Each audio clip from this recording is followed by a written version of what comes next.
Welcome to True Heel Heat, the place where we use insider terms because we think we know what the fuck we're talking about, even though we don't. My name's Maxwell Jacob Friedman, and I'm better than you, and you know it.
Hello. It is me, your True Hill Phenom, SP3. We are live on the True Hill Heat YouTube and Twitter for AEWramble number 60 to the warning track, reviewing last night's AEW Dynamite Grand Slam from Queens, New York, Arthur Ashe Stadium. We are here to discuss it as per usual, as Thursdays at 1:05 p.m. Eastern Time. I am here with the man of 46,000 subscribers, probably more, as I talk, more people going to him for their TV and movie reviews, the honest criticisms of Tony Khan, and he is here every week on AEWramble, Jimmy Macram. Hello, ladies and gentlemen. I hope you all enjoyed the show. And this show. Is that to say that you didn't enjoy the show? It was good. I'll say that much. All right, there we go. We got one nice thing about this. Off to a good start. Off to a better start than we usually are on AEWramble. If this is your first time coming to us, if this is not, you know what to do. Drop the thumbs up on this video. Share this video with all your wrestling fans, friends, and family on all your favorite social media platforms. If you are new to the True Hill Heat YouTube channel, hit that subscribe button. Hit the bell to stay notified for all the great content here. Got daily content every single day here on the True Hill Heat YouTube channel, so you need to check it out. And we are interactive here on AEWramble, so let us know your thoughts on AEW Dynamite Grand Slam for 2022, what you thought about last night's show in the live chat. Of course, your super chat donations is the best way to have your comment highlighted on screen. We'll try to highlight as many of your comments as possible, but the super chat donation is the best way to have it shown on screen, have me and Jimmy discuss it, as well as show your support to all of us here at True Hill Heat. We got Alan Weinstein here in the live chat saying SP3 and Big Jim, what it do? Good homies. Hope all is well. We also got your lawyer, CM, says ready for today. She was prepared. She's got all her paperwork in front of her. We got Ricky who says excellent fucking Dynamite. We got out the window. All right, there you go. Already. We got disclaimers time. See, we already got sirens outside of my building. Oh, Jimmy's here. We got Annika who says, "What up, homies?" We got Ash Vanash who says, "All right, the Enforcer Double A is here. What's up, True Hill Heat wrestling family?" Kind of like 12 A's, maybe 17 A's. I mean the main initials. Oh. Jaleel is here with us. Welcome, Jaleel. Welcome to the show. So yes, there is a lot to discuss. As per usual, though, on this show, before we get into the show, we like to talk about any big news in AEW land. And apparently the big news of today, Jimmy, is from Wade Keller of PW Torch. He was discussing last night's show and our opening matchup that we're going to get into for the ROH World World Championship. He talked about how commentary, when they were talking about the ROH World Championship lineage, did not bring up CM Punk. And Keller alluded to the fact that we may never see CM Punk in AEW ever again. There is talks and reports of him having a buyout of his contract. What do you think about this latest kind of chapter of all this fallout from All Out and the CM Punk, Colt Cabana, Elite, Hangman Adam Page drama? I did call Hangman Adam Page. I did start a chant of empty-headed dumb fuck because he is our empty-headed dumb fuck. It's okay. It's okay if he is, because he's our empty-headed dumb fuck. But what do you think about CM Punk possibly never returning to AEW? Very sad. Leaves a lot of meat on the bone. Punk and Omega, obviously off the top of my head, though it's arguable that was never going to happen. Punk and Dragon, Punk and lots of guys. That aside, I've seen some commentary the last few weeks. I get we've all turned on CM Punk now. Again, it tends to happen. However, could we not pretend? Somebody said this is the most disappointing end to a main event return or some shit. Like, would you stop it? This is a fantastic year he had. Even as a completely old man who gets injured like Shaq just walking down the court, it was still a great year he had. And yeah, he's a complete pain in the ass because he can't help himself. But that's not going to take away from the year. Great promos, the greatest feud in AEW history. Two or three of the greatest promos in AEW history. What do you want? What do you want from this old mess? Like, stop it. And then when he went out, he went out with a bang. That's all I can ask for. That's all I can ask for. A great main event, a great feud that didn't happen again. Fucking punch some Matt Jackson right in the face, with which you have my undying respect for the rest of your life, and then out the door. And a great press conference, let's not forget. You're all welcome. And it's wrestling. I can't think of one great wrestler that ever retired at 46 or 45 or whatever the fuck age he is. Even Austin, who I thought made it, couldn't help himself. It doesn't happen ever. Ever. He'll be back. Maybe not in AEW, but he'll be back. You think he would go back to WWE? Yes. And let me tell you something right now. Let me be completely clear. All these idiots who saying Triple H and them wouldn't have him back. Are you outside of your minds? Let me tell you something. In a minute, it may not put him where he wants to be, but it did have him back in 12 seconds. Stop it. That doesn't happen. Randy Savage is out here. I won't tell you what people said Randy Savage did. He wasn't Hall of Fame. Outside of that, hey. You don't want to tell them what they said Randy Savage did? You sure?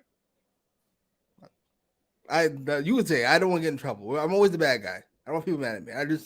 It's an accusation, by the way. Accusations. Accusations is a good word. Son with Stephanie. Allegedly.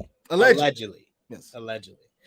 You, my boy Blue, says I'm actually on time for once and don't have to leave in the middle of the show today. So you get to watch the whole show, and you get to give the chat has their own count of how many disclaimers I should have given Jimmy, but you can join in on that if you're here live every Thursday, 1:05 p.m. Eastern time. We got Annika who says there's a lot of money on the table because some grown man can't get it together. How much of this is emotions? Like maybe he'll feel different in a couple months. And how much of this is emotions because he's been hurt now in 2 matches twice? Maybe he realizes I'm not a spring chicken anymore. That's all the cool kids say. Yeah. Maybe he should have just signed on for a year instead of signing a 3-year deal, which he possibly did, allegedly. Reportedly. That's the word of the day, ladies and gentlemen. Allegedly. Maybe he should have just signed a 1-year deal. Well, maybe we should have wasted all of our tread on matches against fucking Matt Sydal and horse shit on Rampage that nobody gave a fuck about. You had to get him going. We did not. Baby steps. Yeah. I said we're bringing back Stone Cold for Steve Austin right now. He's got 6 matches in him. We didn't know Punk had 6 matches in him.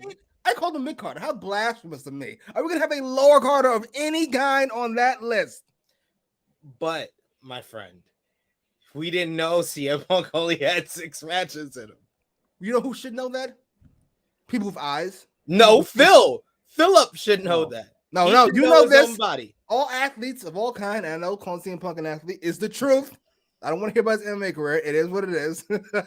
All athletes of all kind, choreographed or otherwise, always think they are better and more healthier than they are. Always. Sorry. Come on. Stop it, Will Chisholm. Stop it. We got Will Chisholm who says, where is this at the very end?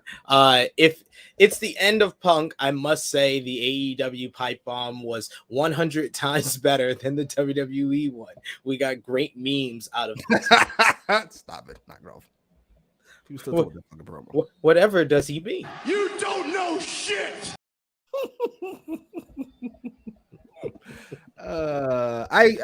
I'm really annoyed because I think the Elite might reconsider their ways, we'll say, if Punk was to stay. But now they just like everybody else will just dump all of this on Punk. And I would agree, most of it is his fault. But we can't pretend that they didn't do anything. We can't pretend like they don't rub significantly a lot of people the wrong way. Matt Jackson especially. He rubs me the wrong way. He just rubs you the wrong way. This is about you. This is about you, though. This is about you. Don't make this about you. This is about people's livelihoods. Rub people the wrong way. We cannot pretend it's not the case. I mean, Kenny Omega definitely. He's rubbed people the wrong way with comments that he made during the all talent meeting. So I'm sorry, I cannot explain why that's explained to me as it is. But I mean, that line would be funny to me. Even if I worked there, I'm sorry. If someone who's in management said I wouldn't have hired eight out of 10 of y'all, I would bust out laughing. Yes, if you were fucking Dragon or Jericho or whatever, if you're fucking one of the librarians, whatever the fuck the name is now, you would not find that funny. Like, hey, goddammit. I like my job. Like, hey, goddammit, it's not about me. We got yes, Annika, thank you for filling in. Nick Jackson saying that yes, we were talking about Punk possibly leaving AEW as TK buys out his contract, which is a report. It's allegedly that's the word of the day. But let's get into the show. Jimmy, you were not here this year. You were there last year at Grand Slam. What did you think about the Queens New York crowd at Arthur Ashe Stadium this year? Good. Not like last year. Last year was insane. That was good. Real good. I felt like last year, the peak, the height of where the crowd pop and the noise was louder than last night, but just basically based on the opening matchup of Bryan and Omega. But I think that took a lot out of y'all last year. And yeah, the rest of the matches on the card, and because of how the card was paced with like MJF versus Brian Pillman Jr. and then other matches that, you know, a lot of us probably don't remember until you got to like Sting, Darby, FTR, and then the main event of Ruby and Britt. Yeah, and those didn't have the greatest crowd heat either. So I think that the crowd heat for this show lasted longer, but y'all were louder during the Omega and Bryan part. Sure, we can go with that. Though I would argue all we have to do is look at Britt Baker's pop last year and her reaction, we'll say this year. I mean, that has to do with the booking. And, thank you, sir. Glad somebody said it. I didn't want to be the first person to mention dummy on the show, but I'm glad we did. Why did you have to call him dummy? Ugh. Wait, before we move on, can I say this? Want to. Can we talk about CM here? CM's comment, and this is fair. Oh boy! I want to. A couple things. Okay, let's get this out the way here. CM saying, "Get the personal out of it." Phil slandered the EVPs and had assaulted them. Plus, he went in on Colt and his mom for no reason. Where does that actually work in the world as non-toxic? On nowhere on the planet are we ever going to compare fucking professional wrestling to any other workplace in the world. We're not doing that. That's number one. Ever. That's number one. We're not doing that. They don't hold press conferences in the real world. We're not doing that. That's number one. Number two, and more importantly, he didn't slander his mom. Here's what he said, and I think people are getting what he's saying confused. He's not insulting Colt for having a bank account with his mom. He's saying when we do due diligence, all of a sudden I find out you have money that's not where the fuck it's supposed to be with your mother. That's what he was saying. That's what he was saying. Now, did he slam the EVPs? This is true. Over the top. I would say it's wrong. You CM Punk, air your grievances to their face before you punch. I would say it's probably a good idea. And yes, he punched, but he only punched Matt Jackson, so that's fine. And I'm okay with that. I'm giving him a pass. Give him a pass. Complete pass. Will you stop? Will you stop? Will you Just remove your Young Bucks? Will you remove your hate fetish from Matt Jackson? Here's what I'm saying. Hear me out first. Remove your Young Bucks fandom from your brain and your eyes. Does Matt Jackson not have an infinitely punchable face? Forget that's he works on a dock somewhere. Well, he can't lift boxes, but he works in an office somewhere. Would he not have an infinitely punchable face? I mean, there's a lot of guys that have an infinitely punchable face. I would say Miz's face is more punchable than Matt Jackson. I would say Cash Wheeler of FTR's face is more punchable than Matt Jackson. Yeah, but he might punch you back. That's true. A guy who can punch you and you feel nothing. A guy you punch without any thoughts about the repercussions whatsoever. Matt Jackson at the top. Wait. Are you like basically condoning just punching someone because you don't like their face? The words and opinions of Jimmy Macram do not necessarily reflect those of True Heel Heat, its viewers, or affiliates. I'm just saying. And not only is it a punchable face, he's gonna make stupid faces while he has a punchable face. Nick Jackson's sitting there chill. Matt's fucking acting like this is fucking To answer Frantic World here, he asks, did Grand Slam had a $1 million gate? Yes, it did. It was the first ever time that AEW has done that for a TV show taping. They did $1 million gate for Grand Slam. So congratulations to AEW. Has to be considered a success based on that alone. This one? Yeah. Even though they had less people than last year. So we raised tickets. Yeah. Fucking for you know what? We'll get there. There you go. Let's get into the actual show. We're already at one disclaimer and we haven't even gotten to the show yet. The opening contest was for the Ring of Honor World Championship. Chris Jericho getting a shot at the Ocho, his 8th World Championship, going against the reigning champion Claudio Castagnoli. This turned out to actually be a really good matchup, and in a year that probably Chris Jericho is having a sleeper, one of the greatest years of his career, just based on his age and what he's produced this year. I'm not giving age passes. Oh my God. Just add this to the catalog of great matches this year. This was a nice little suplex off the apron, big bump by Jericho and Claudio to take here. They fought on the top rope. It looked like Claudio was about to hit an avalanche Ricola bomb, but Jericho was able to reverse it into a Frankensteiner. Jericho and Claudio got submission holds. Claudio with the sharpshooter getting close to a submission win, but then Jericho reversing into the walls of Jericho. Claudio was finally able to get the giant swinging Jericho around for 20 revolutions. He hit a huge lariat, but Jericho was able to kick out yet again. Jericho scurried to get Floyd the bat, but Claudio blocked the swing of the bat. Jericho backdropped Claudio nearly into referee Aubrey Edwards as she was trying to get rid of the bat, and then Jericho caught Claudio with Aubrey turned around with the low blow. He then got up and hit the Judas effect to get the victory in this one, and in what was a great opener to the show, Chris Jericho wins the Ocho, his 8th World Championship. The Jericho Appreciation Society comes out to celebrate with him after the match on the ramp, and a very reluctant Daniel Garcia, who doesn't want to see his mentor cheat to win, congratulated him with a fist bump at the end of the celebration. But Chris Jericho wins the Ocho. What did you think about this opener here, Jimmy? So fucking goofy. That's a great photo, by the way. All ROH graphics are great. It's a shame the belts look so awful.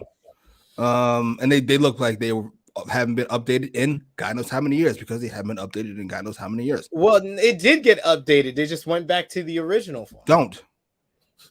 There's a reason why we left it. Because it's old. And it looks old. Like, ew, you're old. Ew. There's only one belt that I think could come back, and that's the big gold belt. It's so clean. It's so aesthetic. I think the WWE, I think the Winged Eagle could come back. I hate that belt. Why does everybody love that belt? That's when you started watching. My favorite is the Big Eagle. The one Austin had. The first one Austin had. The one that Triple H molested. Yeah. Yes, I love that belt. That belt is clean. Yeah. It was a good match. I hate the finish. Even if it was pulled off perfectly, I hate the finish. Especially for an opener. But you know what? It's Chris Jericho. He's got to cheat. I'm not mad at it. I'm not mad at Claudio. So that's why. That's why. Because that's his first loss. Yes, that's the protection. It's your first loss. You're welcome. You lost to Chris Jericho. Chris Jericho, the first ever AEW World Champion, needed to cheat to beat him. That proves a lot. That puts him over. And to do what though? That's what I'm saying. I think that he's going to be in the chase mode. He would be one of the candidates right now to dethrone Jericho. But I think Jericho winning, I think it makes sense to me if this is leading to Ring of Honor getting their own TV deal. This makes a whole world of sense to put the belt on Jericho if you're nearing that or you're in negotiations for that and you need that little nudge. You're like, here's Chris Jericho, Ring of Honor World Champion. That's what it felt like. It felt like this is not going to be as easy as I thought. I better put the belt on Chris Jericho. I'm not mad at it, by the way. I don't care that Chris Jericho's ROH champion because I don't care about ROH because they explain nothing about ROH except that Tony Khan owns it. So why would I care about it? Fine, Chris Jericho's got a world title. If you say so. That aside, match was good. Finish was shitty. But you know what? I wasn't thinking the finish is shitty at the time because so far, this is just one shitty finish. So who cares? Who cares? It's one. It's not being a baby. Watch the show. I'm sure there'll be no more of those throughout. Keep watching. It'll be fine. It'll be fine. Eric asking why did they Jericho need the ROH title? Like I said, I think it is to push them over the top as far as getting an ROH TV deal. But this then in turn doesn't make sense of why Claudio needed to beat Jonathan Gresham. Did he need to beat Jonathan Gresham because he needed to be the transitional champion? You're telling me we couldn't do Gresham versus Jericho? To be fair, this does feel like I'm not even gonna get started. This is just shitty booking. He's booking by the seat of his pants, which are stained with cocaine. Dust yourself off, sir. Get back to work. Dust yourself off and try. Oh man, that's grand. And I think it also another match that it sets up. Like I said, you got Claudio there. You know, he can get into chase mode and be a guy that can chase the world championship from Jericho. But you also got Daniel Garcia, where you could do a title type of unification match with the pure title and the world title. Who wants to see Chris Jericho in a pure fucking title match? Oh, what? Oh no, good buddy. Hard pass. The Lionheart. You want to see the Lionheart? Lionheart, Chris Jericho. Looks great. Yeah, he looks great for 50 or whatever the fuck he is. For a fucking 35-year-old regular guy, you look like a regular guy. We got Santo who says, I really enjoyed this show, minus all the dirty finishes. We just got through one. Don't worry. There's more. There's more to discuss. Armand kind of echoing what I'm saying, book it, Jericho versus Garcia for the ROH World Title at Full Gear or Final Battle. Jericho will put more asses in seats at Final Battle, plus help get the ROH TV deal. I think that right now it's too late in the year to even make an announcement about a TV deal. I think they build to Final Battle, and then at Final Battle, they need to announce something. As far as the TV, even if it's in the spring, they're getting the TV deal. They need to announce it at Final Battle. Fair enough. I do want to complain. Complain's not the right word. I do want to note for all you wrestling fans out there that all this Jericho will put more asses in the seats and buy more pay-per-views and the ratings and look what WWE did and look what AEW did and look at this shit. That does not affect my opinion on shows. I see none of that money. I don't care. I just want a good show. Period. Full stop. That's all Jimmy wants. Jimmy is a simple man. It's a simple man. See, even the Negro Buck agrees with you. Yes, Jimmy. Big gold. Greatest title in history. Timeless. And yes, Frantic, noting a nice little fun fact, trivia fact here. Chris Jericho wins world titles in 4 different wrestling promotions. Did he? Yeah. Are you? He's not in ROH. He won the ROH belt in AEW. He won the WCW championship in WWE. Great. So it's just 2. What are we even talking about? I'm glad we cleared that up. He won world titles 4, not in 4 different promotions. There you go. See? You just have to take a word out, put a word in. Simple to help you out. Frantic there. We got Bill's Mafia just shitting on Gresham, saying Jericho versus Gresham would have been awful. That's so mean. Is he not any good? I heard he was good, even though people make fun of his size. He's number 10 on the PWI 500. I mean, he'll let you know it too. He will use that as leveraging power. And his girlfriend will let you know it too, especially that he's better than Chris Benoit, apparently, who couldn't hang today with today's elite wrestlers. You out of your moving on. We get an abbreviated version of the absolutely terrific video package for Bryan and Moxley shown during the Road to Grand Slam, and then we get our second match of the night for the AEW World Tag Team Championships. Swerve in Our Glory versus the acclaimed coming out. Max Caster got to finally rap, so that was a good thing. They came out with also DJ Who Kid. They basically said that they were going to swerve in their glory hole, or call Swerve in Our Glory hole. Any notes on the Max Caster rap this time? I didn't even catch most of it. You guys were really loud. They love the Acclaim. Yeah, they love the Acclaim. We had Swerve in Our Glory come out in Knicks colors, so you knew they were losing. And they came out. They came out with a New York rap legend, Fabulous, Fabolous. Big credit to Max Caster still deciding to go with your rap, even though Fab is there, knowing that you will now officially never get a record deal of any kind because Fab heard your rap and ugh. Sorry. Well, all I gotta say though, remember the days of the nigga hole and AEW didn't have any black people on the show. Now we've cleaned all that up. Man, this felt like AEW meets BET. Let's go. Let's go. We got 2 black tag teams. We got 2 hip hop moguls, icons. It up in the piece. Oh my God. In New York City. We're not having any Fab slander. Fab he can be corny at times, but he is fantastic. We're having no Fab slander. None. That's your homie. That's your homie. Fab is amazing. Yeah, what they say about Little Mermaid? I feel like that actually could have been a good line. I don't know. Damn. All I gotta say, justice for Fab.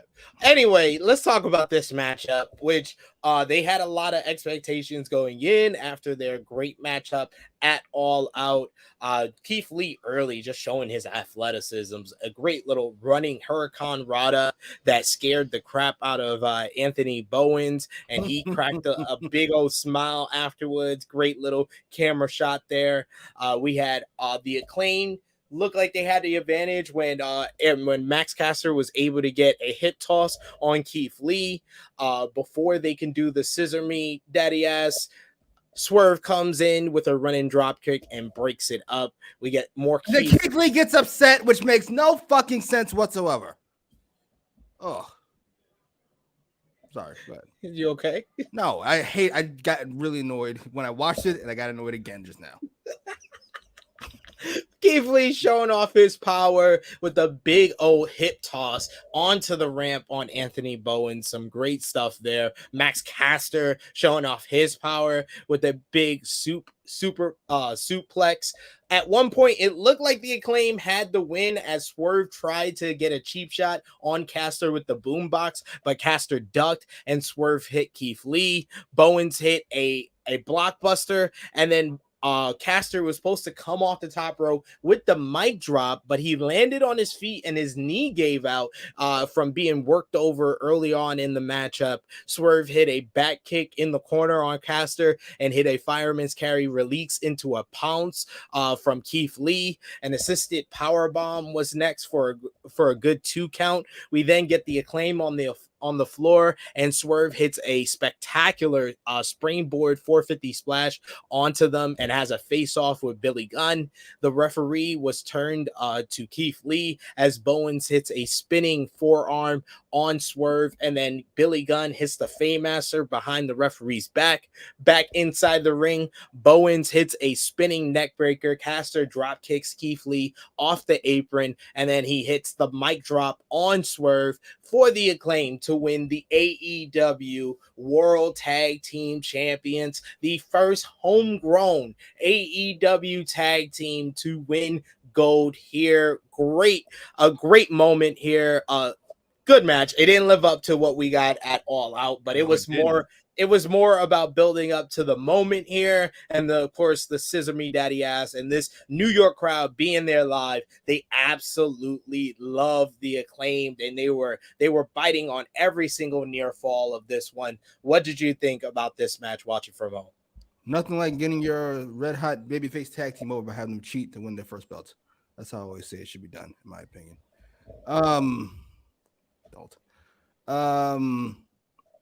I did not know that. Apparently, Swerve pushed Caster off the top, and that's why he hurt his leg, which makes a lot more sense. I wish we would have caught that on camera.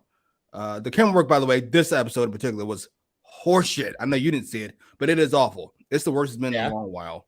And this is not even the worst of it. It gets way worse. When we get to the main event, it gets way worse. Oh my God. We did see it on the big screen in the stadium of how they kept cutting to MJF when they really didn't need to. It was shocking. I didn't think you could even make me hate MJF, and you almost did. The fuck was that? Anyway, we'll get there.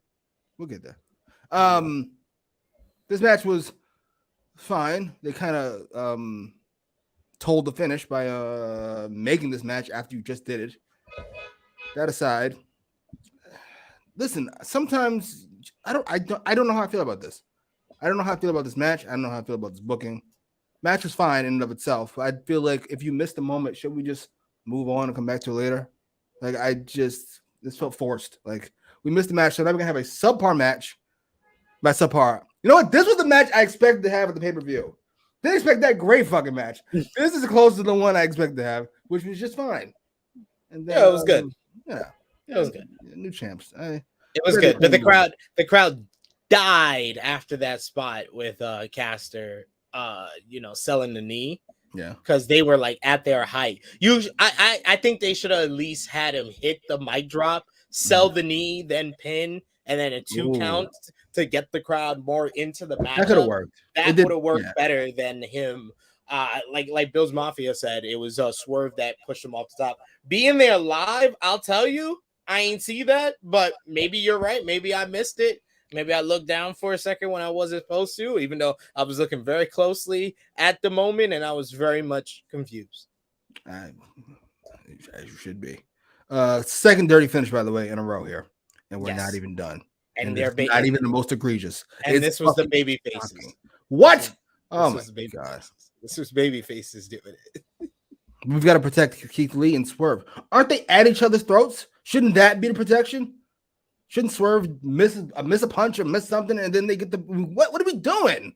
I think even if they did the finish there with the boombox shot, I think that would have been more acceptable than having Billy Gunn be the reason they won. But we gotta fucking daddy ass get it. It's already over, so let's fucking have him. Oh, shut up, he stinks. Can we stop pretending like this guy's any good? I'm glad most of you come around. It's been a great 3 months or so where most of you have come around. I see even Twitter's come around. Shocking. They love anything anti-WWE. Daddy ass. Come on. After the matchup, we did not see this live in the building. I had to actually go on social media or watch this. But you get a promo backstage with Lexi Nair interviewing FTR, who congratulate the Acclaim on their win and said they've been #1 ranked since April. they were about to challenge the champs until the Guns, not the Gun Club, the Guns interrupt and call themselves the younger FTR and basically challenge them to a matchup. So another detour on the road to FTR getting a shot at the AEW World Tag Team Championships. But at least this interruption makes sense with the Acclaim being the champions. I guess. I love how they pretend like that happened at the arena. Like, stop it. I don't know this is pre-tape, but you stop. It didn't bother me either. It just felt really weird. Actually, you know what? That's a nice way to say it. It's better than I was gonna say. Yes, it feels beneath FTR. Distinctly so. I get we're trying to protect FTR, but not having them beat the champs or take a loss to the champs. But at some point, we've got to fucking do something about it. We can't pretend they don't exist. I rather them. I think that this would be a very much a solidifying win for the Acclaim if they versed the FTR and they were to beat them because of how hot FTR has been. This feels like I know they don't really care about storytelling because there's no cocaine involved. However, how do we go from needing help to beat Keith Lee and Swerve to then beating FTR? That feels like a big leap to make. So we need something in between there.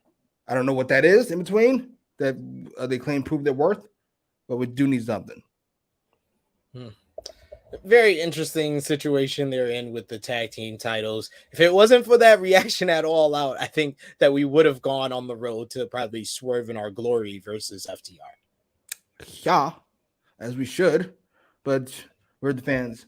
Hey, gotta go with the hot act. You can't front. The Acclaim is hot. Agreed. That's why you should have put the belts on them at the pay-per-view. It's not my fault you missed your stop. Now the whole bus has to turn around because you missed your stop. Motherfucker, get your ass off and walk back. We got ALW says I'm in for Swerve versus Lee feud. I am too. I think they should do a third match between these two teams before they do the turn. At least get that much out of the partnership. Yes, and then we have, I guess, Swerve turn. He appears to be the heel in this feud. Yeah. Did you hear that reaction for him? They hated him. This dude came out in Nick's colors with Fabulous, and they still booed his ass out the building. Yeah, nothing. Though seeing, and then they cheered Keith Lee. I was just like, yo, that's the I've seen heel and babyface tag team partners, but I haven't heard that amount of heat and that amount of cheers for the babyface and heel in the tag team. That's true. I will say it is funny watching certain people, I'll say, try to dance to Swerve's music.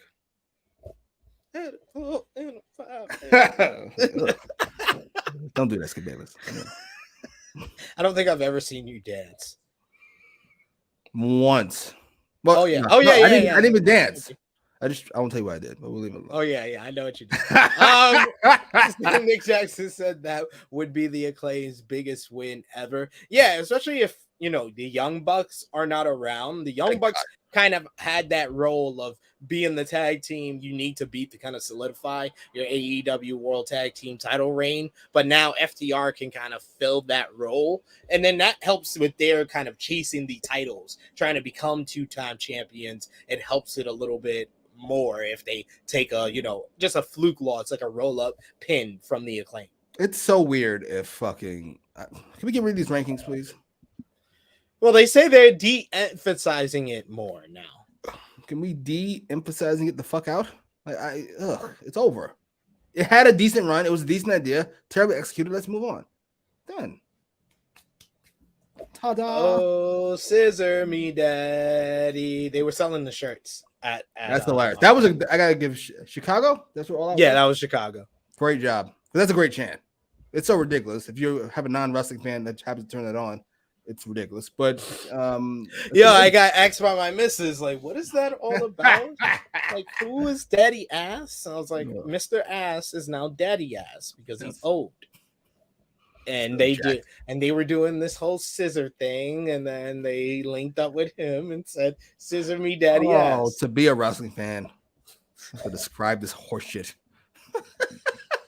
that you still enjoy somehow. I don't know. You enjoy it too. I do. You wouldn't be back here. I thoroughly enjoy it like most of the time. I even enjoy watching WWE. That's not true. I enjoy reading about what's going on in WWE. You've been watching NXT? I was about to say. No, no, I cannot. Though apparently they have a fucking match finish problem. Why can't nobody lose a fucking match? You're in charge. Oh, with the North American title and then North vacant. American title, Lashley and Rollins. Listen, you're the boss. Oh now. yeah. They if you watch Monday Night Raw and AEW Dynamite, you'd be like, yo, referees have no credibility. No credibility. Everyone gets distracted very easily. Like that's what you would get from those two shows. This past week. Could you imagine? You know, we're not gonna do that. I'm not gonna compare them in real life. It's wrestling. Fucking missed the game-winning shot because a fan yelled something, so I turned around and didn't see Kobe put it in. Oh, like Kobe dunked it on me because I got distracted. No. Next we had an interview on the stage on the ramp with Tony Schiavone interviewing former Ring of Honor Pure Champion Wheeler Yuta to get his thoughts on the main event of his Blackpool Combat Club members Bryan Danielson versus Jon Moxley until Maxwell Jacob Freeman MJF interrupts to a huge ovation from the crowd. I used to be the only one cheering for MJF at AEW shows. It was weird for me to see all the people cheering for him. MJF calls Schiavone a fat old prick and then told Yuta he was mid and would never receive a reaction like that in his life. He said the crowd loved him so much the crowd would drink his spit and allow him to sleep with any of their wives. Yuta mentioned that MJF is going to have a wife of his own since he got engaged recently. She'll walk out on a spineless MJF just like he walked out on all of us in AEW. MJF wished good luck to the Blackpool Cuckold Cub. And whoever wins will lose to him. MJF ran down Danielson, saying that Wheeler Yuta is going to learn from him how to be injury prone and have your brain scrambled. He was like, he can learn from Jon Moxley. No, he doesn't need to learn anything from Moxley. He can learn from Regal how to pop pills, and this leads to Yuta slapping him in the face. MJF responds with a headbutt. He shoves Schiavone down, and finally MJF gets some booze. And then Yuta shoots a double leg, and W. Morrissey makes a save for MJF and attacks Yuta from behind, choking him as MJF punches him and lays him out as security separates them. What did you think about this? I mean, that crowd reaction for MJF was spectacular, and MJF was at his heelish best. And he knew exactly how to get the booze. He was like, all right, the entrance didn't get it. He was like, the promo didn't get it. He was like, I know how to get some boobs. Boom, Tony. Poor Tony, that old man. Oh my God. What did you think, Jimmy? I really hope he was selling, because if that's how he falls, he should seek some help. He tried to punch him, he living by himself. He should get a nurse aid or something. That was horrific. That aside, that was really good. New York disappointed me. When motherfucker says you can sleep with your wife and you cheer, I think I'm over New York. I'm over it. I can't do it. I can't. That's fucking. We've officially lost. We've lost any and all credibility. That's a fucking shame. That aside, I must say, I know everybody's saying Willie Yuta got smoked. And listen, in context, he did. But I was very surprised to see his poise. He kind of held his own. He didn't seem flustered by the moment, kind of like he expected what the fuck was going on. He didn't stumble over his lines. He just went right the fuck through it. It was clean. Go ahead, sir. I'm proud of you. It was a solid slap. I like how we booked the main event, by the way, so far. We've had a video package. They keep fucking talking about it. We had this segment, and now we got the main event coming. I thought it was very well done. They're pathetic. It's shocking. Yeah, I totally agree with you. Like, yeah, it was really good how they made this main event feel like the most important thing. One, by putting it in the main event, that helps a lot. And two, the video packages, I would have loved, if you're not going to do a Moxley or Danielson promo, do a Regal promo backstage. I would have liked that as well. But they had other things that they had to push and promote on the show. But very well done with this this promo segment, because it does set up a logical matchup of MJF versus Wheeler Yuta and has further established the relationship between Stokely Hathaway's firm and MJF again. Well, speaking of relationships, what the fuck is the BCC? Well, Dragon and Moxley, they're getting ready for their match. They're busy. And Claudio's in the trainer's room. For an hour? Yeah.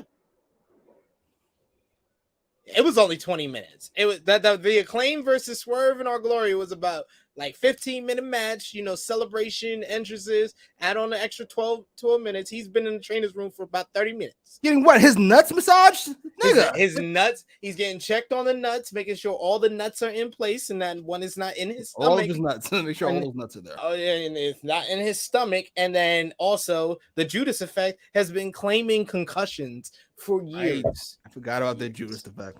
It's Judas effective. 80-year-old elbow to that massive skull he's got. Right. I'm sure he was really hurt. It's Judas effective. Safit saying Tony Schiavone is a legend. He is. Indeed, he is. Indeed. You know where Will Tony? They on the commentary. I assume you were there. I didn't hear it. They said this was pre-taped, so that's why the Jade promo had Tony right next to him. Makes sense there. Speaking of which, let's talk about that segment, since it was next and it was very quick. Tony, and they actually did have the graphic saying earlier today as well. We get a segment from earlier in the day with the Amante interrupting Jade Cargo. She's having an interview with the baddies. Lord. She comes in and she said, I told you I would have backup for their TBS title match at Rampage, and it is none other than the OG baddie from the 305 rap legend Trina. They got Trina, Jimmy. Trina. This upset Jade, who asked if Kiera Hogan knew about this before storming off. They got Trina. We got Trina and we shoot her from the fucking waist up. Brilliant. The baddest bitch. I'm so disappointed. AEW BET. AEW BET. AEW BET. How do we get full-length shots of Saddam Singh, but not of Trina? Somebody explain this to me. I don't get this logic. That aside, Trina is a major part of my. Look at that. Like, what are we doing? Ugh. That aside, Trina was a major part of my puberty, so she'll always have my undying loyalty. I love your honesty. Oh, that's great. That's great. Oh my God. Black Elite Television. BET.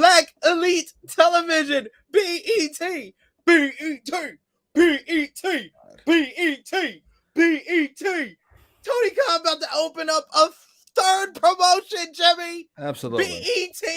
Black Elite Television. You steal everything else, might as well steal this. Feel free.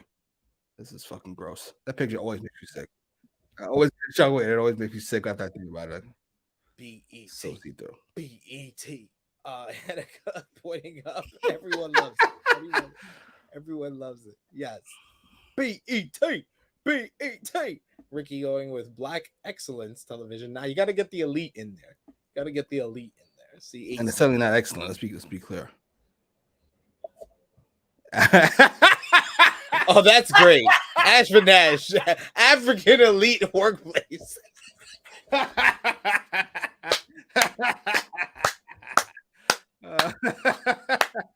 Oh my God, that is great. That's perfect. That was great. Oh man, I love where y'all show y'all creativity. Any other comments on Jade and Trina, Jimmy? I heard Jade say something. She's gonna go after the big belt on her time, or whatever the fuck she said. I didn't catch it. Thank God. Hopefully, we're moving away from this TBS title at some point. Like I said, just unify all the belts and move on with life, please. Yeah, we didn't get to watch this segment in the stadium, so Oh, yes. She said something about going after the big belt, main belt. I forgot how she framed it, but we knew what the fuck she was talking about. nice. Next, we had our third championship matchup, AEW All Atlantic Championship, Pac defending against Orange Cassidy. OC got a great pop from the fans. So did Pac, honestly, the All Atlantic champion and 1/3 of the Trios champions. We got a little bit of Orange Cassidy playing up his shtick early on. He threw his sunglasses at Pac and got a few early takedowns to cause a frustrated Pac to regroup outside. In the ring, Cassidy did his lazy kicks and then hit a drop kick to surprise Pac, but he got back up and hit a shotgun drop kick out of nowhere. Commentary asked if Tony Schiavone is okay having rejoined the booth at that point. Tony said MJF will be fined for this, but it doesn't matter since MJF can do anything he wants and has a ton of money. Pac launched Cassidy into the ring post and he goes for the Black Arrow, but Cassidy first he rolls out onto the floor. So a call back to their first matchup at AEW Revolution 2020. Then he gets his feet up way before Pac has even gone and done the Black Arrow. That was hilarious as well. Nice little callbacks there. Pac stops Orange Cassidy. He hits a German suplex. Pac goes for his finish again, but Cassidy gets the feet up and then nearly suckers Pac into a roll up. He then hits the Stun Dog Millionaire and hits a top rope DDT for a great near fall. And Pac's selling of this was exceptional. Just how he stands on his head and then does that slow peel back where he's basically bending like he's doing the Bray Wyatt spider walk. It's just immaculate stuff. He hits another one with a tornado DDT for a close near fall. Pac goes to the outside trying to regroup and goes over to the timekeeper's table. He looks like he's about to grab the championship, but instead he grabs the bell hammer, and as the referee is right there just behind his back, nice little body blocking by Pac. He hits him with the bell hammer, rolls him back into the ring, and gets the victory. Pac retains the All Atlantic Championship, and I was just confused on why the hell did Pac need to cheat to beat Orange Cassidy.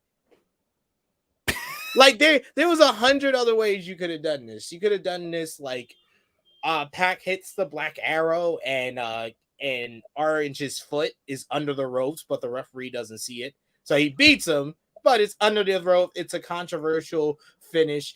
I don't know about this Pac needing to cheat because you have tried to get heel heat on Pac for the better part of the 3 years he's been in AEW, and it doesn't take any of these times. They treat him like a babyface every single time. So I know the point probably is to do a rematch between these two, Orange and Pac, which I'm here for. I think they have great chemistry together, but I didn't like the finish. What did you think, Jimmy? First of all props to Pac because this is the best finish of the night so far, at least the way it looked. He blocked himself. A fucking dummy couldn't tell what was going on. It did make the referee look like a complete dolt. I thought it was great. All that aside, this is the worst of the three finishes. This is the worst of the three. Pac should be able to beat Orange Cassidy on his own. I get Orange Cassidy's the draw, but he's not a draw because he wins matches. He's a draw because wrestling fans are fucking losers. This works. Just have Pac win the match. What are we even talking about? Just win the match and move on. If you want to get heel heat, don't have him attack the dummy afterwards. He's still bothered by Orange Cassidy, who's embarrassing this whole match. And then we got fucking, what's his name? Bryce yelling at Pac after the match. First of all, who the fuck is you to be yelling at me after the match talking about what did I do?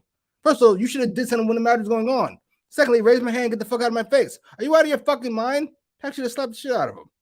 In character. I'm just saying. Like, this is dumb. I hated it. I hated it so much. I didn't realize how much I was over the street to begin with. Enough of this. You got Roxy says, I don't know why we're doing this to Pac. He doesn't need to cheat. I agree. It's fucking gross. Fucking gross. And then, forget that. I might have been okay with it if we didn't just see the two shitty finishes in a row before this one. Don't know what to tell Booker you. of the year, huh? Booker of the year. Negro Buck saying pretty good match. Just think it didn't makes much sense that Pac cheated to win since he keeps saying that Orange isn't on his level and another fuck finish. That's why I'm not too egregious about the finish. I don't like the finish, but that actually does make sense that Pac cheated to win. Because he is the heel in this situation. He's lying when he's saying that Orange isn't on his level because Orange has proven time and time again he is on his level. But the issue I'm having here is that Pac has not AEW seems immune to be able to make Pac a heel. He doesn't scream heel in this promotion. Because people in this promotion, the fans of it rather, love work rate and Pac. Exactly. So he can't be a heel. So I don't even care. None of this has anything to do with me. Pac should be able to beat Orange Cassidy. Full stop. Without cheating. Didn't Orange Cassidy lose to Matt Hardy? Enough of this. Full stop. You want to turn him heel? He can fucking beat him up afterwards. Enough of this. Oh, I'm so annoyed. This bothered me. At this point, I was almost over this fucking show. You wanted to move on already, guys. Oh, come on. What are we doing? Why are we blowing layups? I get to the first match, Jericho and Claudio. That's difficult because you all have a affiliation with Claudio. I don't quite get. So we want to protect them. Then the second match, actually, no, I don't get that one either. Yeah, I don't get that one. What are we doing? That's the only one of the three that I was less like, this was so not necessary because they are the baby faces. I get trying to protect Swerve in Our Glory, but the first time around with the boombox shot, I think would have been better protection. So dumb. I hate these people. I hate dummy. That's what I gotta do. I mean it. It's okay. It's okay, Jimmy. We got Ninja Mortis who actually says commercial break. I wanted 2-pack to win clean for real. Gotta agree with Jimmy. We got Ninja Mortis agreeing with you.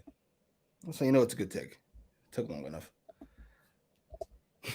Next up, we had the AEW Interim Women's World Championship up for grabs as is Serena Deeb, Athena, Dr. Britt Baker, DMD, and the champion Toni Storm in a 4-way matchup. I thought this 4-way did actually a better job than All Out in highlighting all 4 women. And I thought All Out did a good job of doing that, especially with like Jamie Hayter kind of coming out as like the underdog favorite of the fans. But this one, I felt like Serena Deeb got to show her technical ability. Athena with the great power spot, doing that basically fall away slam to Serena Deeb and a Samoan drop to Britt Baker, but completely crushed Britt Baker's face in the process. Baker was had a busted nose after that point of the matchup. We got a nice little 4-way sequence where Britt super kicked Serena Deeb out of the Serenity Lock that she had on Toni Storm. Then Athena hit a big code breaker onto Britt Baker, and then Serena hit a discus lariat and Toni hit a big boot.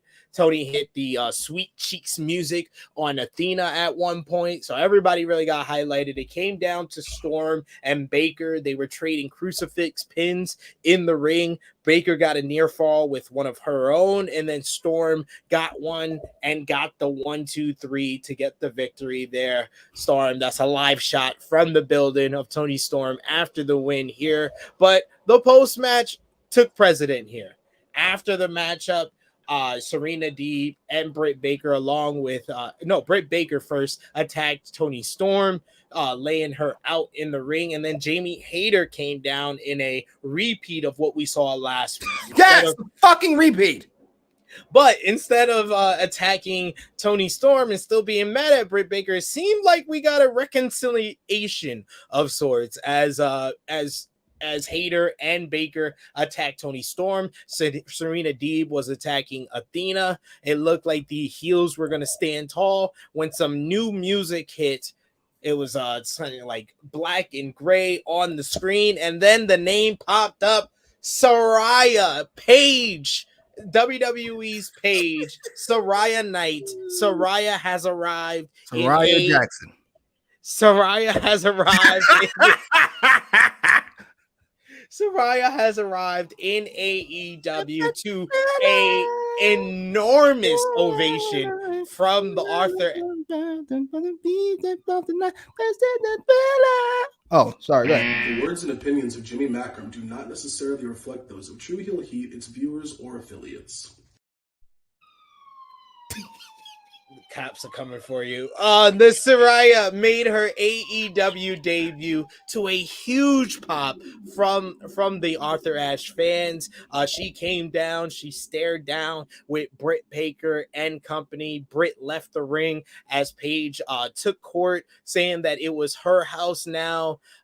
Britt, Serena, Rebel, and Jamie Hayter, all with shocked faces on their, all with shocked looks on their face, as well as Athena and Toni Storm on the other side of the ring. Huge pop. And then after the matchup, we got the graphic from Tony Khan on Twitter.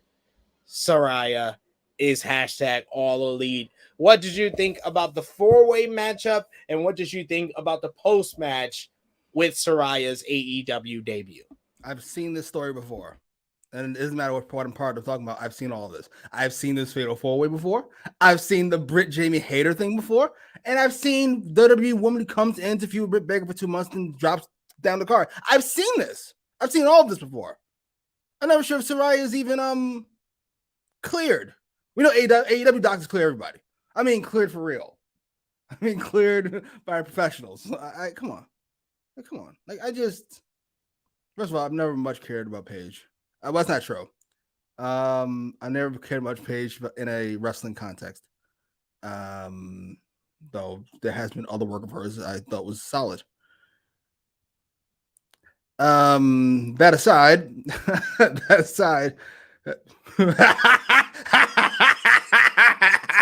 that's hilarious. Yeah. Great comment by Romeo. It says Athena probably hid in a bathroom stall after busting open Britt Baker. It's like, oh my god! Out of all the women on the roster, not hiding. Fucking Thunder Rose. I know. Britt was pissed after the matchup. She was like, "I broke my nose, and fucking Thunder Rose is not even here." I would imagine. That aside, I'm over all this. I gotta be honest. Once Baker and Jamie Hayter hugged, I was so over it. I was so mad. It was like, why would you ruin the one feud everybody's interested in? Because we signed Saraya. So now we've got to fucking hold off on this because that's how we fucking do business. I hate him so much. I'm so the one motherfucking momentum, we gotta kill it because we brought in WWE star. Gonna do Britt versus Saraya now. We got Ash for Nash, who says, I was so happy to see Saraya debut in AEW. Been following her career since her NXT debut. Was so sad when she had to retire so early in her career. Now looks so happy getting to do what she loves. You sure it's not? No. Say it. Either say it or don't. Are we not sure that's not just her face? That's not just the way her face looks now? Do you even know if she's happy? Would she even know if she's happy? I'm just wondering. The words and opinions of Jimmy Macram do not necessarily reflect those of True Heel Heat, its viewers, or affiliates. Is that body shaming? Yeah. Shaming? It is? Yeah. Yep. You know what? I apologize. Hey, all I can say is that the pop was huge. I was happy to see Saraya. I'm happy if she's able to do what she has always basically been born to do because her mom was wrestling when she was still in the womb.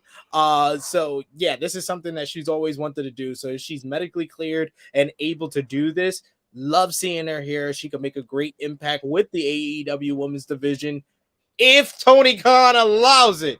Tony Khan, you need to step up. It's you that needs to step up. Saraya doesn't need to step up. Toni Storm, Thunder Rosa, Britt Baker, Jamie Hayter, Athena, Serena Deeb. Look at all the talent you have. You have so much talent at your hand. And I haven't even named people like Jade Cargill, Chris Statlander, Ruby Soho that you don't use that often or we only see on Rampage like Ty Mello, Anna JAS. You have so much talent on this women's division. Just actually focus and deliver a good women's division. It's not that difficult. We just want characters and wrestling.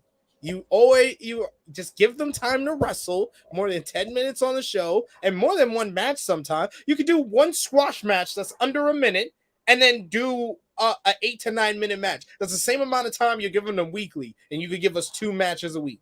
Pretty simple, but just do more creativity with this women's division because you've lacked it for so long. Agreed. I'm not using this as an excuse to say anything. I just want to say that CM says she looks like an expensive blow-up doll. And she also says she does look like a zombie. Holy shit. Jesus. You got people telling you to grow up in the chat. God damn. Oh. Grow up? What did I do? Listen, Paige is very talented. And she's very talented, strong. She's talented. And she can talk. And she can wrestle. And are we really not going to pretend like she doesn't look distinctly different? Yeah, people grow up. People grow up. She was 19 years old when you first saw her. Well, how old was she when she won the belt on the major brand? She was like 20. How old is she now? I think she's like 30. Your math seems off because that would put a 10-year gap. I'll tell you right now. I'm looking it up. She's 30. Yeah, she's 30. She was born in 92. So I was right. I said 30. So this is what I'm saying, because I don't want to get myself in trouble. I mean, you're way past that.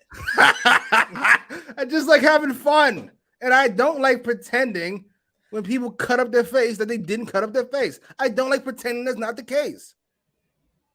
Why can we make fun of Michael Jackson for doing it, but we can't make fun of her because she's a girl, a woman, even?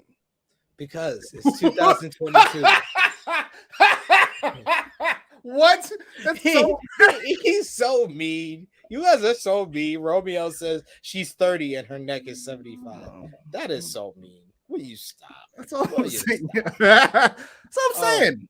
I want to make fun of everybody. She's actually younger than Britt Baker. Just want to let y'all know that. I'm not. Oh, listen. Yeah. I hope she's cleared by real doctors. I hope so too. I hope she helps with the women's division booking. There's no help with the women's division. Okay. Tony Khan already told you all. I'm be serious now. Tony Khan already told you all what he thinks of the women's division. Not just by his actions, but by his actual words. Let me be clear. He said we're not doing a Thunder Rosa promo because it's not going to draw as well as the CM Punk promo. And that's how I booked the show, based on ratings. Now, you all told me that whenever the women pop up, the ratings drop precipitously. And if that's all he cares about, then that's all he cares about. Now, listen, if he booked it better, would it draw more? Of course it would. But that's not the issue. The issue is what allows him to use the most cocaine without thinking. And you just don't book him. I'm serious. I'm not going to sit back and take this fucking shit.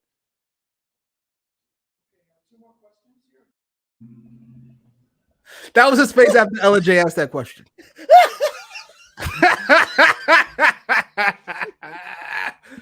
Hey, come on, like enough. He doesn't like girls. I don't mean that in like a sexual way. What? Well, I'm sure that's also true. He doesn't like women in general. The words and opinions of Jimmy Macram do not necessarily reflect those of True Heel Heat, its viewers, or affiliates.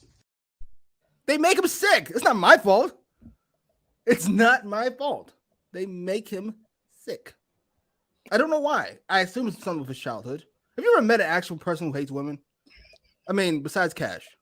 I mean, like, besides Cash. Have you ever met I'm hurt and I'm old and I'm fucking tired and I work with fucking children. Yes, you do. I can't help myself. I'm just saying. If you've met them, they come across like Tony Khan does. It's not like they want to hurt somebody. It's when you speak up, they feel immediately threatened. And that's how I felt when that lady asked that question about the all-women pay-per-view. That's all I need to know. It was like, hey, bitch, who the fuck you think you're talking to? That vibe? You go, oh, that motherfucker. Don't fuck with women like that. That's fucking bullshit. I'm just saying that. Hey, I know that reaction. I'm getting the fuck out of here. He's like, I've seen that reaction before. I'm not here for it. I'm not here for it. Not here for it. Negro Buck saying, "My God, yeah. Where is this match? Where is this whole podcast show? Where is this gone? Where is this gone?" Counting, counted off four. We're at 4 so far. CM saying this is an injustice. CSK clearly hates women, but he said. I'll mean that another way. I do mean that another way. Yeah, I said it could be. It could be. It could be. I'm not knocking either. Do what you want to do. I love the fact that I just give him enough rope to just keep going. Just saying. Just a thought. I said remove sexuality from it. Just purely as people. He hates their guts. Saraya was not cleared by WWE doctors, but what happens most of the time with WWE is their WWE doctors tend to clear anyone if they know that they're going to another company. So if Saraya had went to WWE and said, "Yo, I just talked to Tony Khan and got an AEW deal," I guarantee you the WWE doctors would have been like, "Oh, she's cleared. Oh, it's amazing. It's amazing. It's amazing." How do I know that? Edge in 2019 got cleared by his own doctors, not WWE doctors, talks to AEW, then calls up Vince, and Vince is like, "Oh, a WWE doctor, you're cleared after 9 years. It's a miracle." God. I was going to also bring up Daniel Bryan in 2018, cleared by his own doctors, not WWE doctors. ROH and New Japan were like, "He's willing to come here? Fucking shit. We'll take that. We'll take it." Oh, Macram's like, "WWE doctors out of nowhere have cleared Daniel Bryan. And what has happened here?" This happens time and time again. Let's learn from history. What would you attribute that to? Would you attribute that to the Vince going to the doctors beforehand, like before they go somewhere and saying don't do it? Or the doctors did their job, were like, "You're not cleared," and then Vince heard about it and hemmed them niggas up and said, "Hey, you fucking kook, you quack, they're cleared." You fucking quack. Well, you got it. Get it together and clear Bryan, clear Adam, clear them all at once. Clear Saraya. I was worried about her. That her real name, by the way? Yeah. Okay. It's a nice name. Saraya Knight. She's all elite. I'm hoping for the best. I'm hoping for the best. Kind of expecting the worst, but I'm hoping for the best. God forbid something happens. We're all gonna feel like, well, you all gonna feel like assholes. I won't, because how would I feel like an asshole? I said I'm hoping for the best. You should be trashing them for clearing this lady. How am I? We've seen what happened with Sting. We only have one example of AEW doctors, or whoever they are, AEW doctors clearing someone that wasn't cleared by WWE doctors in Sting, and that's worked out great. How about Matt Hardy fucking breaking his brain in the middle of a match and having him continue? Hey, we haven't had any residual effects. Yes, we have. Motherfucker's a psychopath. Next, we had a Darby Allin video playing, hyping his no DQ tag team matchup on Rampage with Sting against the House of Black. Darby is carrying a body bag through the streets of New York onto the subway and into a taxi cab where he tells the driver, "Take him to Arthur Ashe." Any thoughts? These are fun. I wish we did more character stuff throughout the show. Yeah, would thoroughly enjoy it.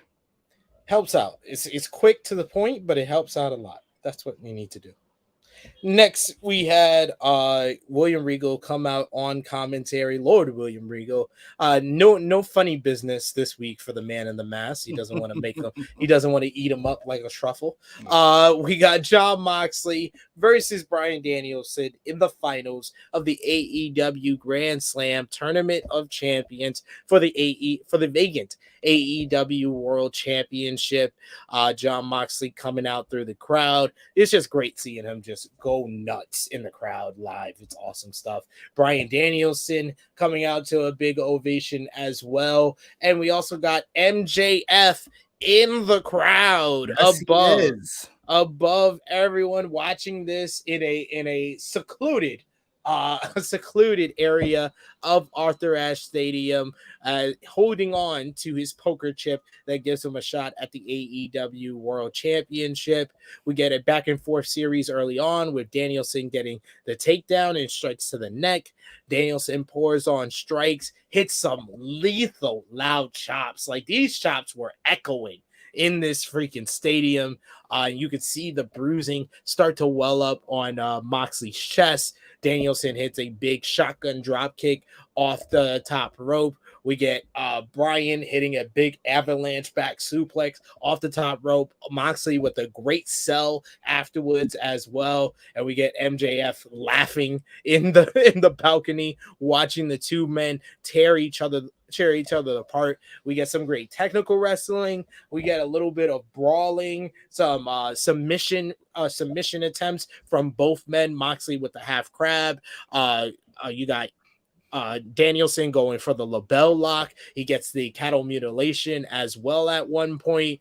All throughout, they're sending the camera back to MJF in the balcony over and over again, getting some great reactions. At one point, MJF was even tweeting and calling people on the phone as he's supposed to be watching the match. Great stuff. Moxley starts attacking the injured ankle of Danielson that he hurt in last week's matchup against Chris Jericho. Goes for the ankle lock at one point for a submission attempt. Danielson is able to hit two Psycho knees and he gets a 2 count. Moxley dared Danielson to kick him, but he goes after the bad knee again. He blocks the kick, hits a curb stomp, and then a Death Rider for a very close 2 count. The fans in the building definitely bid on that one. We get forearm battle commence with the test of strength, with Danielson driving his boots to the side of Moxley's head until he's nearly motionless. We get Moxley powering out of the triangle sleeper, but Danielson got the label lock and Moxley nearly taps out before getting to the ropes.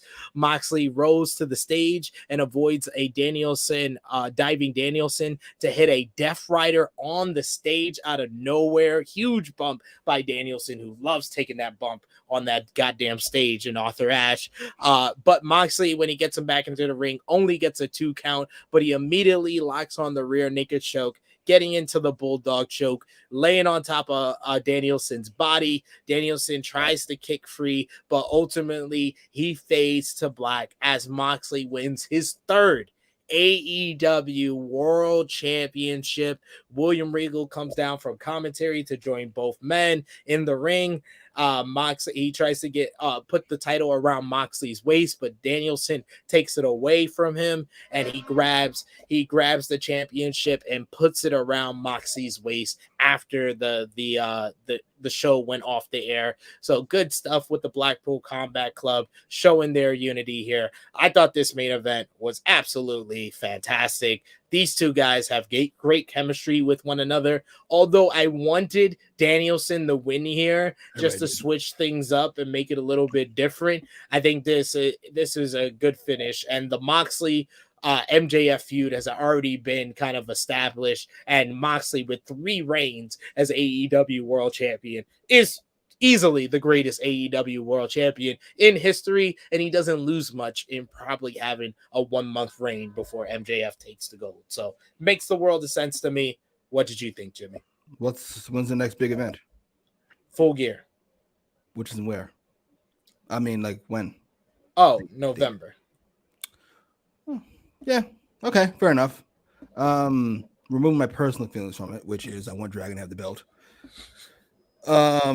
This was I assume it was a good match in between the MJF shots. I guess so. I was so bothered. Focus. This was a good match. I'm not sure if it was quite of the snuff with some of Moxley's more recent affairs with Punk. And one more great match he had. Fuck it. It was fine. It was really good. It worked for me. Both guys look strong. It's amazing. Here we get the clean finish because I assume Dragon said I can take a clean finish. Because I'm Dragon and I lose more than any other superstar I can think of off the top of my fucking head. Rock, maybe. Foley. Lost frequently. Clean. He gave a lot.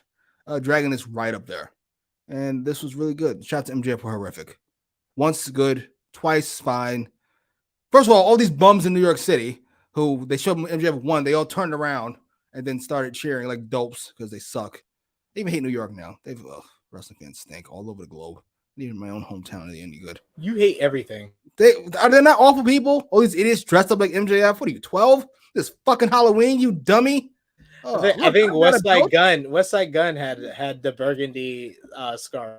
Enough of these people. These dummies holding up the title belts.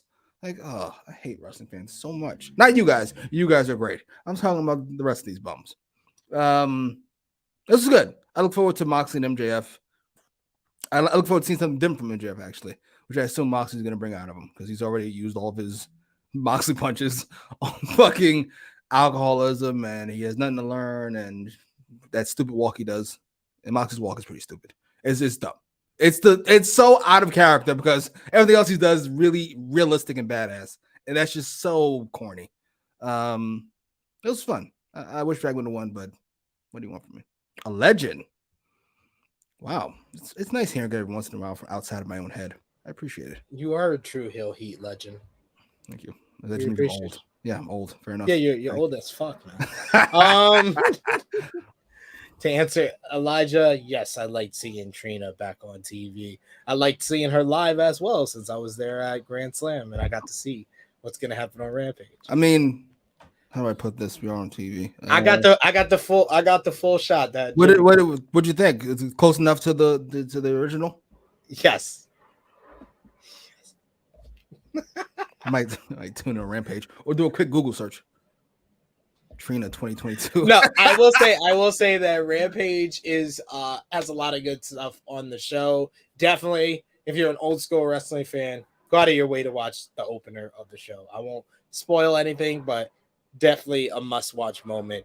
I could tell you after we go off the air here. But we have reached the end of our review. As per usual, if you're new here, let us know in the live chat who your MVP, LVP, match of the night, thumbs up, thumbs down, thumbs in the middle for the show, and out of 10, what did you give AEW Dynamite Grand Slam 2022? Jimmy, let's put our thumbs in the middle for the September 21st, 2022 edition of AEW Dynamite Grand Slam in 3, 2, 1. Thumbs up all around. Wow, after the thumbs in the middle incident of last week, we got a thumbs up from Jimmy. What did you give the show out of 10? Average ass show. 7.5. He always goes low. You have to go 8. You have to go 8.5. I'm going 9 out of 10. Oh my 9 God. out of 10. The only reason this is not a 10 out of 10 because 3 distraction or like referee distracted finishes definitely lowers the bar a bit. I was gonna go 8.5, but I love that main event so much. Moxley, Bryan Danielson having a great match with no blood, ladies and gentlemen, no blood involved. The rest of you got some sense. I appreciate it. Jesus, he lost his mind. I get it. He was there. He's caught up in the moment. I like this event more than All Out. We got Negro Bug Nick Jackson, who gives it a 7 out of 10. We got Roxy, who gives it an 8 out of 10. Who is your? I can't give this any higher than a 7.5 because you gave me what I want. You gave me 3 good matches and 1 great match. And then 1 fine match, but you gave it to me with a bunch of horse shit. It's like the hottest woman you know. Go ahead and say it's your wife. Nobody's gonna judge you, except her if you don't. And then she'll let you hit it, but she's gotta fucking put something up your butt first. I don't want it, and I don't want any of it now. I don't want any of it. By the way, let me keep it clean. No, gentlemen, if you're looking for a maneuver. Just your index finger and keep it wet. Number 1, and not to yourself, obviously, unless you're Tony Khan. But if you're like down there, The words and opinions of Jimmy Macram do not necessarily reflect those of True Heel Heat, its viewers, or affiliates. I'm trying to help these young men, and you are whatever. No, I'm gonna let you finish. I'm trying to help. I remember where I was at. Right. Just your index finger. No thumbs, no doubles, just the index. Make sure it's wet. This is all PG, right? Make sure it's wet. Yes. She'll enjoy it, even if she pretends she won't. Okay. She tries to do it to you. Well, if you're into it, I guess. I have to say no. It's a one-way street, ma'am. Sorry. Yeah. Okay. We got Kid Get Money with a super chat donation. Thank you so much for the super chat donation. The best way, I see people in the comments, asking, do my comment, read my comment. The best way to do that, super chat donation, y'all. It helps us out so much, and it helps it stand out above all the other comments. It's a great way to do it. Thank you, Kid Get Money. He says Dynamite was like the Jaguars. Good show, but what we gonna do next week? Jags are at the top of the AFC South. Look at that. They're at the top, Jimmy. We're never gonna pretend to acknowledge that nonsense. Sure. Whatever. We got Romeo with a question. Did you feel like you missed out on not going? No, I didn't. Outside of the fact I could have watched the main event without being encumbered.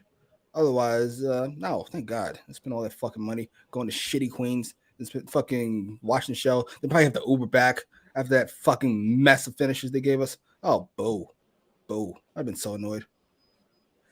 He also All these says fucking losers on the train in their fucking Bullet Club t-shirts yelling about this fucking thank God. the elite. The elite. Oh, Romeo saying got a whole chat accent to be scissored, so I'm sure they won't mind. I'm here to help. A lot of guys don't try things because they think it's going to end horrifically. I'm telling you, it won't. It never doesn't work. Oh, scissor me, daddy. ALW, Alan Weinstein with the super chat donation. Thank you so much, good brother. We appreciate that. Who says, this was so disappointing. I love Mox, but Danielson should have won. We don't need a third Mox run. Dragon needs a title run.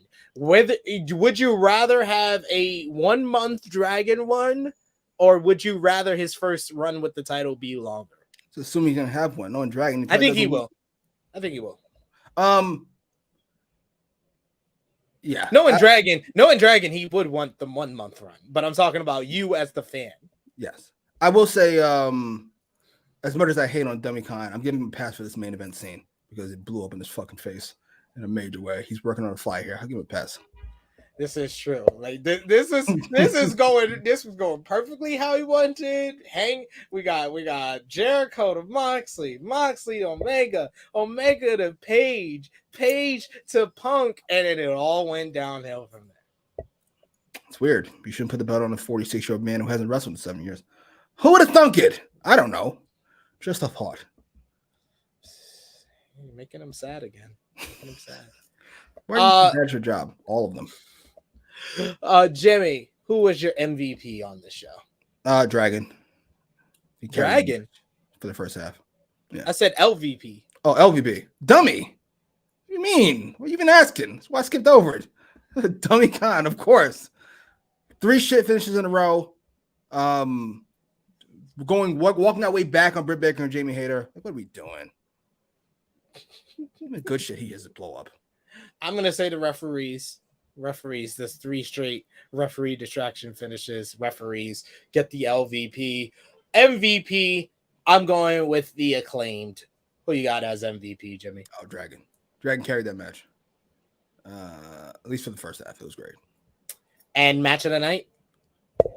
Wait a minute. I agree. Not that close. I agree. Moxley and Danielson was on a different level from everything else on this show. Completely. We got Ricky who says MJF fixing to hold the title, the belt next till 2024, and he also says only scissor I want to see is Tony Storm and Hayter. I'd watch Jamie Hayter scissor anything. I'd watch Jamie Hayter scissors. Whatever she'd like. I'm in love. Full stop. And then she's gonna be serious. like, I'm not gonna sit back and take this fucking shit. It's never not funny. Those fucking cocaine eyes. That's fucking hysterical. Jimmy, let the people know where they can find you on social media, sir. On Instagram, on Twitter, on YouTube at Jimmy Macram. Sorry. Oh, Sesame hater. Yes, I would. Whatever she wants. You know what? Focus. At Jimmy Macram, Twitter, Instagram, and YouTube. Yes. There you go. So many people. Sesame, daddy ass. Oh dear Lord. And yes, the JimmyMacram.com for the Ascension comic book as well. You can follow me on the Twitter machine at TrueHeelSP3. Follow the gang Facebook, Twitter, and Instagram at TrueHeelHeat. Patreon.com/True Hill Heat, $3 a month. Our True Hill Heat Prediction Championship. We did predictions on last night's Dynamite Grand Slam, and we will as well for Rampage Grand Slam, plus New Japan this weekend as well, and plus super chat apparently additional content. Thank you, Jimmy. See, Jimmy actually keeping me on my toes. AEW he was complaining. I listen to these bums as they go off about nothing. There's some type of fuckery going on here. Somebody wanted to I thought I read this one. AEW. We discussed it. We did. Yeah. We don't want Dragon to have a month time run. Yeah. Dragon might, but we don't. I don't want a 1 month title run from Dragon. Hang in there, Nick Jackson. You seem to be going through it today. Sensitive Sally. Talking about Saraya. It's over. It's okay. Even Michael Jackson had Michael Jackson face. Wait, what? What are we? The words and opinions of Jimmy Macram do not necessarily reflect those of True Heel Heat, its viewers, or affiliates. I'm just saying. You just can't stop yourself. I cannot help myself. That is true. You can't help yourself. Yeah, we got both of your. I tried to scroll up as well, Alan Weinstein, to make sure that I didn't miss anything, and we did. So. All right, that brings us to a close here. You could definitely check us out. We got plenty of great content coming up the rest of the day over on the True Hill Heat Sports YouTube channel. We got Thursday Night Football. It's the Pittsburgh Steelers versus the Cleveland Browns. Romeo will be there. Stat King will be there. We'll have a host of fans from the Steelers and the Browns as well on the show. We got later on tonight over on the twitch.tv/True Hill Heat Wrestling. Right there. You got Blunt Impact episode 93 with Impact on Access TV. Ness will be there watching the show. And then tomorrow, 8 p.m. Eastern Time, we are back here on the True Hill Heat YouTube channel. Friday Night Warriors, number 12, watching WWE SmackDown and AEW Rampage Grand Slam. So plenty of great content. True Hill Heat 193 this Saturday, 194 Saturday, 11:05 a.m. Eastern Time. Going to talk about Saraya AEW debut, talk about CM Punk possibly not returning to AEW, plus much, much more. For Jimmy Macram, for the disclaimer, Nick Jackson. It is me, your True Hill Phenom, SP3. This has been. What? Oh my God. Oh, that face. The words and opinions of Jimmy Macram do not necessarily reflect those of True Heel Heat, its viewers, or affiliates. I'm serious. I'm not going to sit back and take this fucking shit. This has been AEWramble number 60 to the warning track. We are signing off until next time.